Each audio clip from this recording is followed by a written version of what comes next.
Very good morning to one and all. My name is T. Rajita, lecturer in Electronics and Communication, Government Polytechnic, Mumbai. I am dealing third semester subject, that is network analysis. Now I am going to discuss about the topic active and passive elements in the first chapter, that is basic electrical circuits and Kirchhoff's law in network analysis.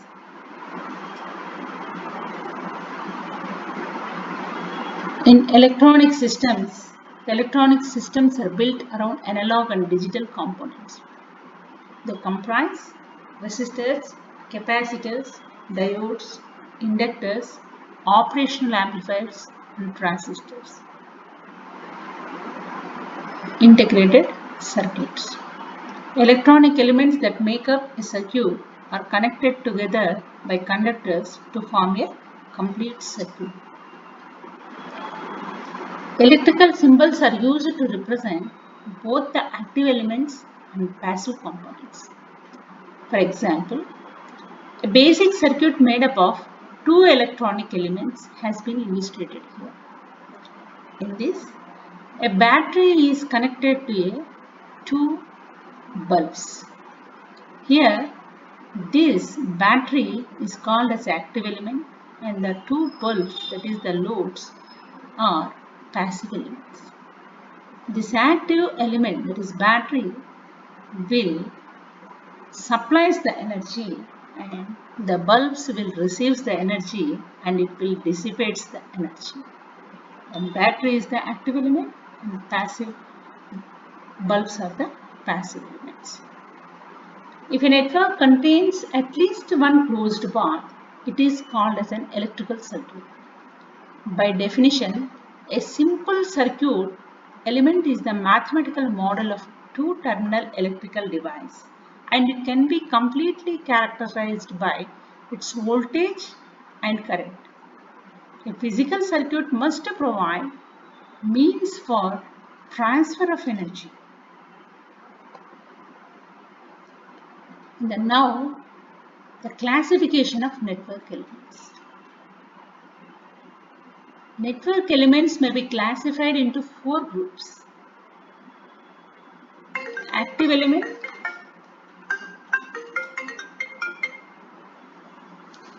or passive element, unilateral or bilateral, linear or non-linear, lumped or distributed elements.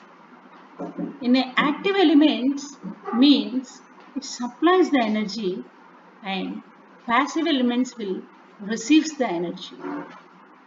Unilateral elements will transfers in one direction and bilateral means it will in both direction it will transfers the energy.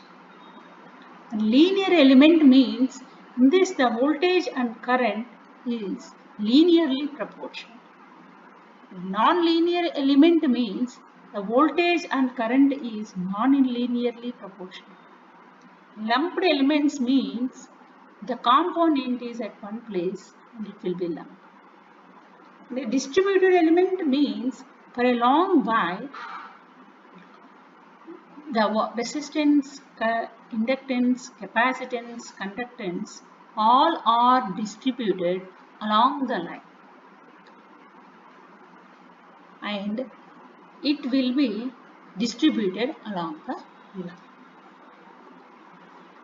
If these connecting conductors are ideal conductors, if there is no resistance, then all parts of the circuit can be classified into two main categories depending upon whether they deliver or absorbs the energy from the circuit, that is active components and passive components. Active elements generate energy for any device. It is the core component to operate any device. The two parameters to consider for proper design or device operation are current and voltage sources. Components like diodes, transistors, voltage operated devices vacuum tubes, generators such as AC alternators or DC generators comes under active elements. All different types of transistors such as bipolar junction transistors, MOSFETs, FETs, JFETs, UJTs, SCRs, like so on, all are active elements. Diodes such as Zener diodes, photodiodes, Schottky diodes, tunnel diodes, LEDs, all are also active elements. These are the symbols of active elements. And transistor symbol, MOSFET, amplifier, and logic and gates. Some of the active symbols are shown here. Now, a voltage source is also a current source. Voltage source and current source also a active elements.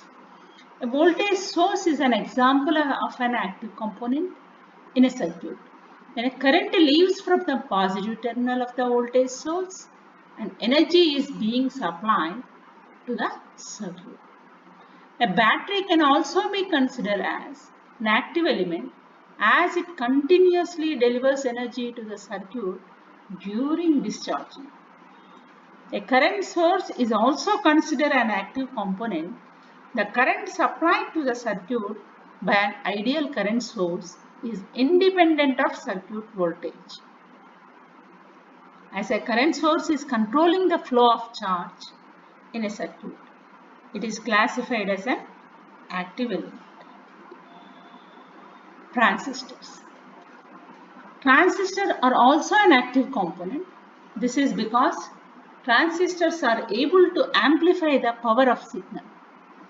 As this amplification is essentially controlling the flow of charge, transistors are hence classified as an active component. All types of transistors are all called active components, like diodes and FETs, like BJT, UJT, and different types of junction transistors, all are the active components. Now I am going to discuss about the passive elements. A passive component is an electronic component which can only receive energy, which it can either dissipates or absorbs or stores the energy in an electric field or a magnetic field. Passive elements do not need any form of electrical power to operate. As the name passive suggests, passive devices do not provide gain or amplification. For example, resistor will dissipate the energy and or absorbs the energy, and capacitor will stores the energy in electrostatic form, and inductor will stores the energy in electromagnetic form. So, resistors, inductors, capacitors, all are passive elements. So, passive components cannot amplify or oscillate or generate an electrical signal. The common examples of passive components is resistors, inductors, capacitors, and transformers. These are the examples, and these are shown in this here. That is the resistor and capacitor and the sensors and inductor, and there is a transformer, also a passive element. So a resistor is taken as a passive element since it cannot deliver any energy to a circuit. Instead, resistors can only receive energy which they can dissipate as a heat as long as current flowing through it. Generally, these resistors are using for loads also. Inductors. An inductor is also considered as a passive element of a circuit because it can store energy in it as a magnetic field and can deliver that energy to the circuit.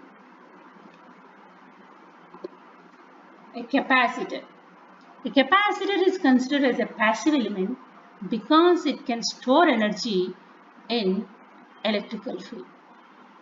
The energy dealing capacity of a capacitor is limited and transient. It is not actually supplying energy. Transformers. A transformer is also a passive electronic component. Since transformers are often used to raise the voltage levels, remember that power is kept constant. The comparison of active and passive elements. Active element produces energy to another circuit in the form of voltage or current. And example is transistors, op-amps, logic gates, tunnel diodes, Zener diodes, all types of diodes. These are used for current controlling or voltage controlling applications. For example, amplifiers, regulators and oscillators. Like that, there may be a number of applications. In passive elements, it cannot supply any energy to the circuit. It only receives the energy and it will dissipate the energy, or it may be stores the energy. For example, resistor, capacitor, inductor and normal p-n junction diode. Uses for energy storage, discharge, oscillating, filtering and phase shifting applications. These are the differences between active elements and passive elements. See, this is the active elements and passive elements symbols. Here, the transistor, how it is practically, it looks like, and the symbol is there. See here, a transistor symbol, diode symbol, LED, that is the light is emitting from the diode. The symbol, in the symbol, you can observe that the arrows are coming out of the symbol. That means the light emitting diode, the light is emitting from the diode. A photodiode, and in this, it takes the energy, it takes the light, that is, arrows are coming into the diode. An integrated circuit, that is IC, is given, the operational amplifier, and here is also a symbol is given. And 7-segment display and battery. All our symbols are given for active elements, and for passive elements, what are the passive elements? See here, resistor, and resistor symbol is there. LDR means light depending resistor. This means it will, depending upon the light, the resistance will be changed and the symbol is given. Here thermistor, and thermistor is also depending on temperature, the resistance is variable. Here also it is a symbol is given. A capacitor, symbol is there, inductor, and a switch. It says variable resistor, that means a potentiometer. It is, resistance is variable by changing that screw. Transformer. The active and passive component symbols are there.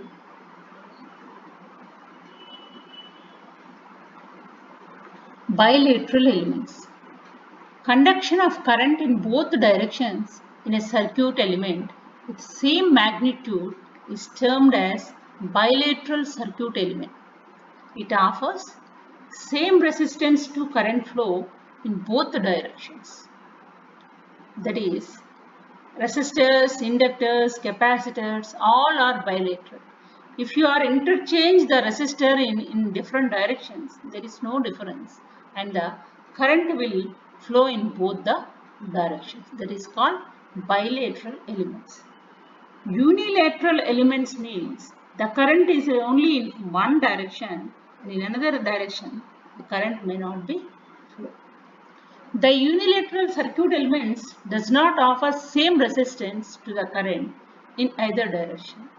So the resistance of the unilateral circuit element is different for forward current and reverse current. For example, vacuum diodes, silicon diodes, transistor, all are unilateral elements. And linear and non-linear elements. An element is said to be a linear if its voltage and current characteristics are it must be straight line at all time. The current passing through a resistor is proportional to the voltage applied through it. That is, V is proportional to the current. So a linear element or network is one which satisfies the principle of superposition, that is, homogeneity and additivity. The element which does not satisfy the above principle is called non-linear element.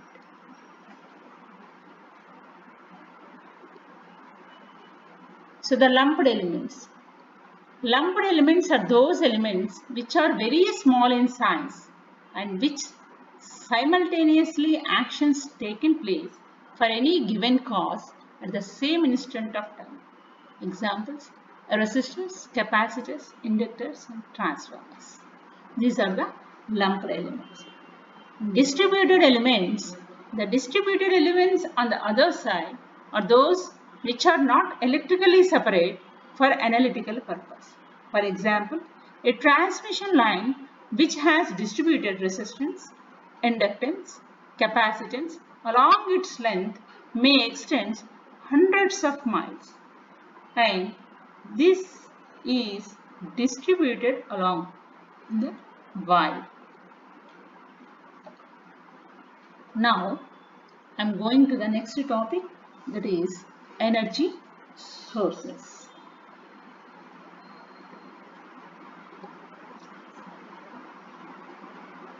An electrical supply, or simply a source, is a device that supplies electrical power to a circuit in the form of voltage source or a current source.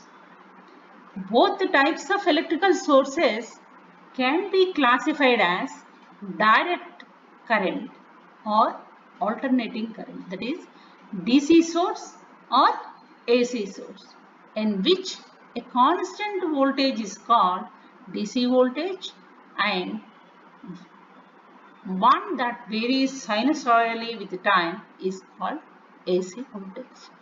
Means the sources are two types, that is DC sources and AC sources.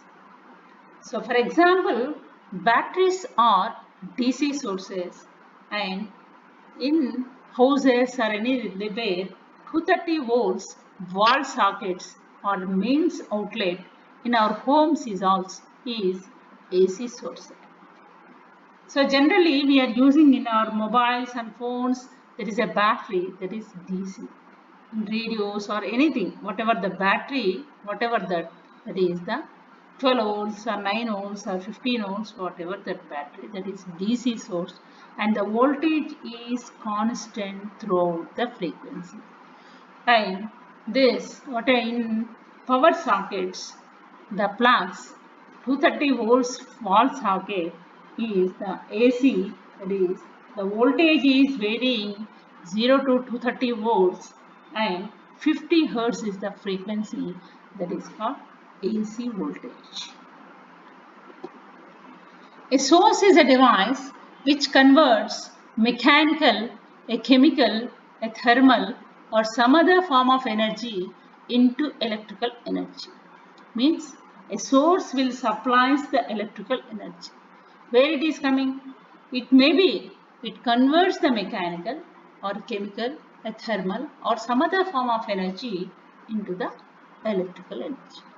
In other words, the source is an active network element means for generating electrical energy. The various types of sources available in the electrical network are voltage sources and current sources. So types of voltage sources. It is independent voltage source and dependent voltage source. In independent voltage sources means two types of voltage sources, direct voltage source and alternating voltage source, that is DC voltage source, AC voltage source. Depending voltage source means there are two types, that is voltage controlled voltage source and current controlled voltage source. Here the independent voltage source means it is a batteries or AC sources like audio oscillators, regulated power supplies, or regulated power supply is the DC source. Audio oscillators are the alternating voltage sources. So dependent voltage sources means if a capacitor is charged for a long time, it acts like a voltage source. Then it acts as a voltage controlled source, and inductor stores the energy and it acts like a source. Then it is called current controlled sources. So classification of energy sources. Sources, voltage source, current source. In this voltage source also, ideal voltage source, practical voltage source. Current sources lo kuda it's a ideal current source and practical current source. What is an ideal voltage source? A ideal voltage source is two-terminal device whose voltage at any instant of time is constant and it is independent of current drawn from it. Means if whatever the current is drawn from the voltage source, that should not be varied. Whatever the applied voltage should not be varied. Such voltage source is called ideal voltage source and it should not have zero internal resistance. Practically, an ideal voltage source cannot be obtained, but theoretically we are assuming that there is no internal impedance, but practically there is no source without internal impedance. This is the source symbolic DC source, DC voltage source, AC voltage source. Round one is the AC voltage source and that is the DC voltage source. Here there is a source and a load is connected across the source. The load drawing the current from ideal current source is always constant without the voltage that is across the load is constant, whatever the current is increasing or decreasing. This is the voltage current characteristics for an ideal voltage source. Practical voltage source.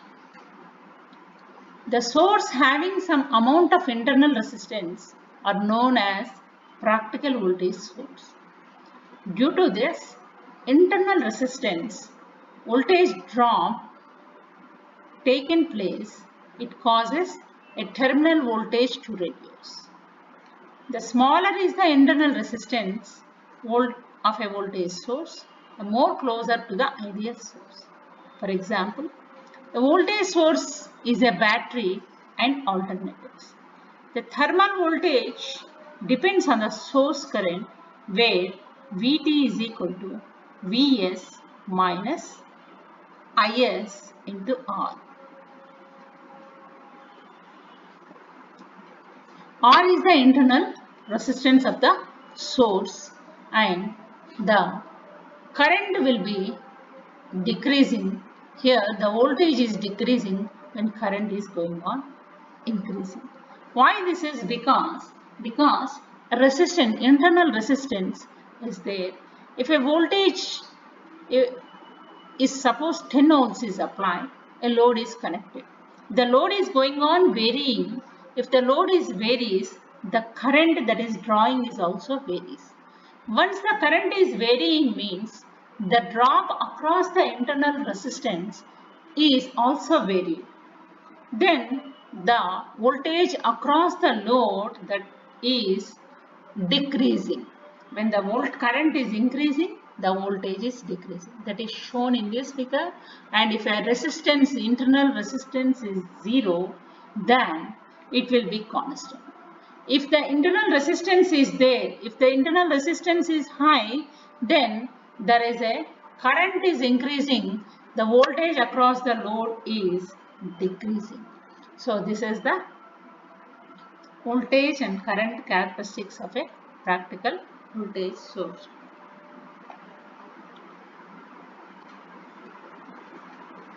So ideal current source.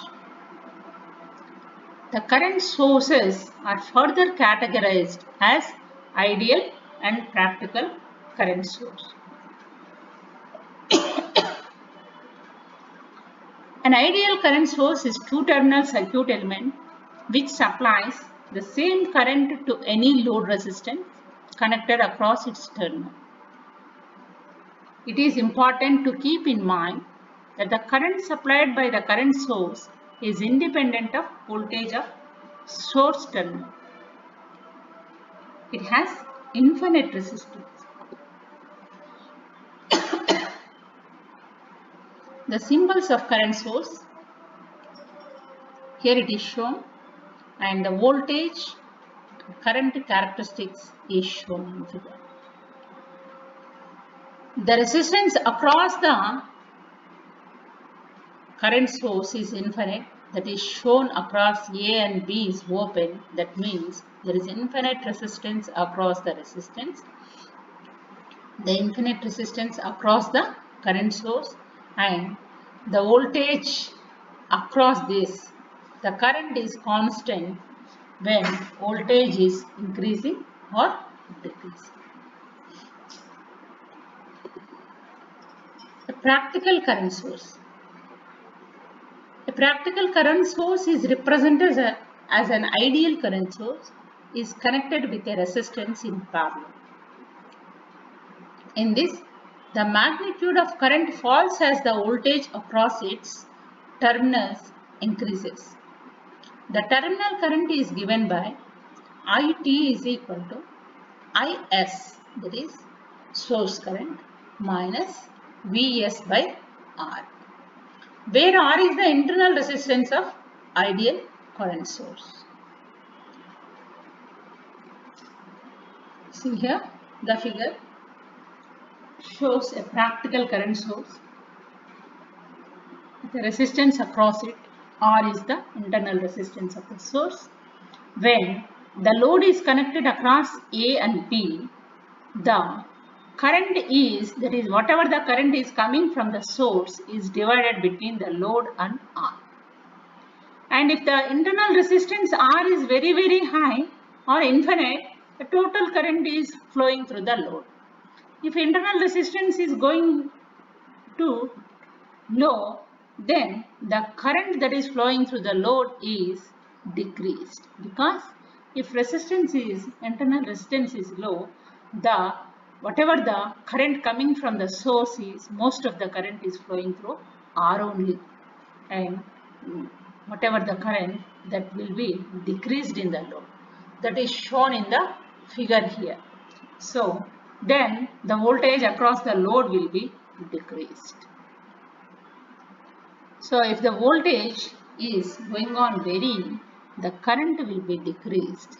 This is called in voltage and current characteristics of the practical voltage source.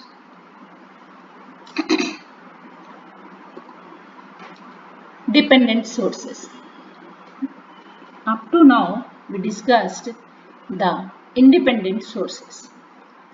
For example, what are the independent sources? Like regulated power supplies, batteries, audio oscillators, or signal generators in the laboratories, whatever we see. Now I am going to discuss about the dependent sources.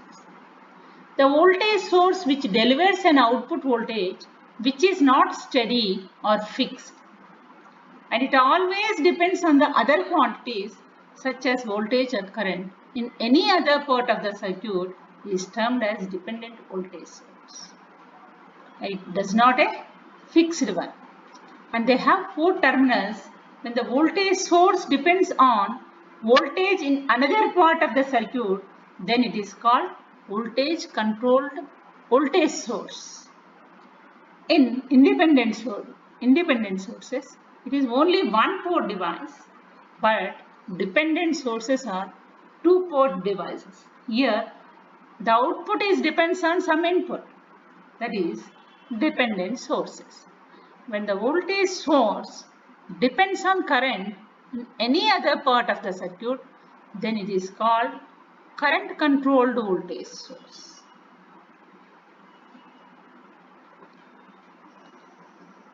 See, these are the examples. Here AB is the one terminal and CD is the another terminals or two ports. Here the voltage source depends on some other part, that is, and here voltage controlled voltage source, current controlled voltage source, both are given and this. So we should know about these voltage dependent current sources or current controlled voltage sources in network analysis. So for analyzing any networks, we have to know about these types of dependent sources. Not only independent sources, we have to know the dependent sources. So because of this total knowledge of these elements, we can analyze in any circuit in networks. So till now we discussed about the active elements, passive elements, lumped and distributed elements, unilateral and bilateral elements, linear and non-linear elements. And also we studied about the energy sources and its classifications, ideal and practical voltage sources, ideal and practical current sources, and voltage controlled and current controlled voltage sources. So any doubts or any questions? So I am giving you some questions to you. Explain the active elements with examples.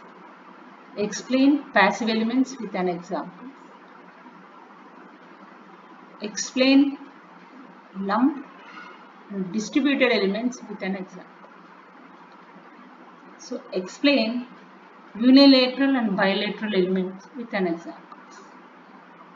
Define energy source and its classifications. Explain ideal and practical voltage source and explain ideal and practical current source.